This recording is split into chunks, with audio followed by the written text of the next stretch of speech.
Senhores, colegas sinteanos, muito bom dia. Sou Danilo Miranda, turma de 2012.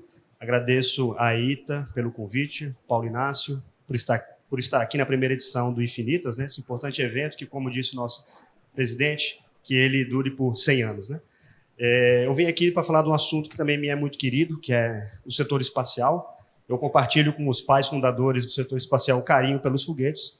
Se hoje eu tenho o privilégio de coordenar o desenvolvimento do lançador hipersônico Rato 14X na empresa MacD, é porque lá no passado as bases dessa área de conhecimento no Brasil, os alicerces foram muito bem fundados por esses senhores e o seu legado se faz sentir até hoje. Então vou falar brevemente aqui no tempo de 10 minutos sobre os três, né, seguindo a linha que o Paulo Inácio comentou muito bem, da década de pioneirismo, né, 50, década de 60, vou falar de três grandes pioneiros.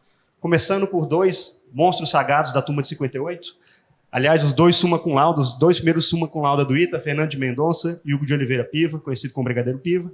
Fernando de Mendonça, cearense, na mesma terra do nosso querido fundador, Marechal Casimiro Montenegro Filho, teve desde cedo sua paixão despertada pela área da aviação.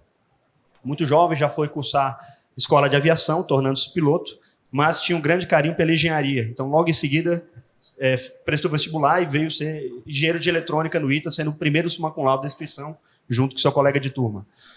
Curiosamente, essa época, década de 50, é uma época de muita efervescência do setor espacial. Não nos esqueçamos que o primeiro satélite artificial, o soviético Sputnik, foi lançado em 1957, outubro de 57.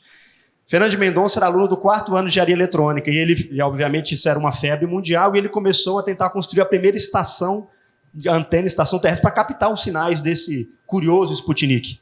Então, no 4º ano de engenharia eletrônica, ele pegou uma antena, pegou um decodificador, pegou um modem, ali, uma cadeia de radiofrequência, começou a montar, mas ele não tinha todos os dados que ele precisava, e o Sputnik acabou passando.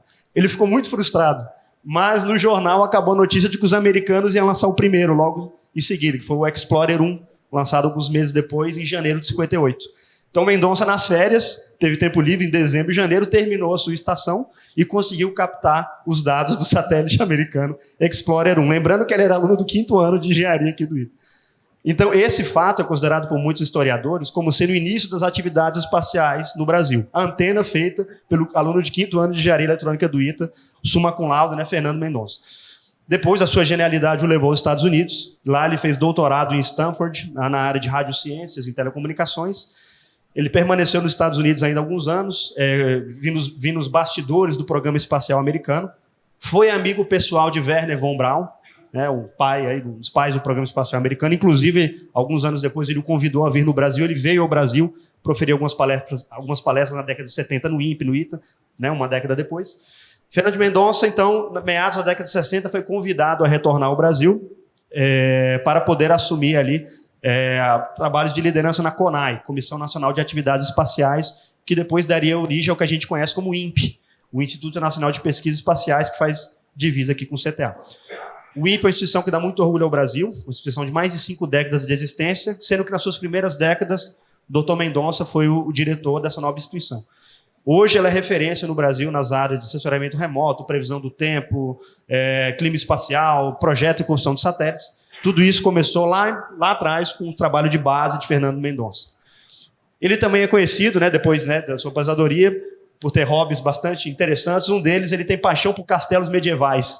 Eu não sei se os senhores sabem, mas os dois belos castelos que nós temos aqui, margeando o CTA aqui na Tamoios, são propriedade de Fernando de Mendonça, com mármore que ele trouxe da França. Aliás, ele criou uma escola para poder treinar os carpinteiros, marceneiros. O pessoal não sabia fazer castelo no Brasil. Assim, inspirado no Marechal Casimiro, ele fez uma escola que formaria os profissionais, só que fizeram os castelos dele, não as aeronaves, né? Então, o Fernando de Mendonça é uma grande lenda. Tive a oportunidade já de participar de algumas palestras com ele. Muito lúcido ainda. Ele continua investindo em startups. Ele tem o seu próprio, a sua própria vontade pessoal de ver tecnologia florescer no Brasil, e ele está procurando quem vai ser o próximo candidato ao Prêmio Nobel para poder estar investindo nessa pessoa. Então, muito ativo, uma grande figura lendária do nosso ITA e do nosso Brasil. Seu colega de turma, Hugo de Oliveira Piva, não fica nada atrás. Teve um início de carreira muito semelhante. Ele foi, antes de ser ITeano, foi também aviador. Aliás, piloto de caça também. O recorde de tiro de caça na aeronave da época de Hugo Piva até hoje não foi batido. Então, piloto exímio. depois veio cursar engenharia no ITA, também foi summa cum laude, junto com o Fernando de Mendonça. A sua genialidade também o levou aos Estados Unidos. Ele não foi para Stanford, foi para a Caltech. Lá na Caltech fez mestrado e doutorado. O seu doutorado, assim como o de Mendonça também, foi referência lá, está pendurado nas paredes do Caltech. Alguns anos depois foi convidado a retornar ao Brasil e assumiu ali, então, os trabalhos técnicos na liderança dos primeiros trabalhos relacionados a aeronaves de asa rotativa, por exemplo, o Beija-Flor. O Piva teve um papel muito importante ali no desenvolvimento nessa aeronave em particular, inclusive escapou por muito pouco de um acidente que quase lhe foi fatal com esse helicóptero. Depois acabou mudando de rumo e foi mais para a área relacionada a espaço. Trabalhou no desenvolvimento dos veículos de sondagem do CTA, do então IPB, depois virou o IAE, nos veículos Sonda 1, Sonda 2, Sonda 3, e, sentindo a necessidade de fortalecer sua equipe técnica, chamou o seu colega da turma seguinte, Jaime Boscov, para que, junto com ele, fizesse uma dupla de muito sucesso. Curiosamente, fazendo um paralelo aqui, existe, nos grandes projetos de defesa pelo mundo, existem uma dupla civil e militar, curiosamente, que juntos fizeram dobradinha de sucesso. Temos, por exemplo, Oppenheimer no projeto Manhattan, junto com a sua contraparte militar, Von Braun no projeto da V2, também, com a sua contraparte militar, e aqui a dupla era Boscov e Piva. Então, o Brigadeiro Piva assumiu posições de liderança no IAE na década de 70 e na década de 80, e depois foi o diretor-geral do DCTA, em seguida, assumindo outras funções e se aposentando. Ele cultiva como hobbies, acho que muitos conhecem, aqui na região talvez já tenham, é um dos grandes enólogos que nós temos. Eu, numa oportunidade aqui no restaurante São José, eu olhei e falei, Brigadeiro Piva ali fala desde vinho até foguetes. Então, muito, muito interessante aqui toda a sua carreira. Exatamente. O colega da turma seguinte, o engenheiro Boscov, também é uma figura lendária. Assim que se formou no ITA em 1959, dos três, ele não seguiu carreira militar, ele teve uma bolsa de estudos do governo francês, foi para a França, onde permaneceu 10 anos. Lá na França aprendeu muito sobre foguetes, lançadores, mísseis balísticos, trabalhou também no desenvolvimento do aeronave supersônica no Concorde. Conheceu a mulher da sua vida na França, voltou ao Brasil a convite do Hugo Piva e também de outros colegas do IAE.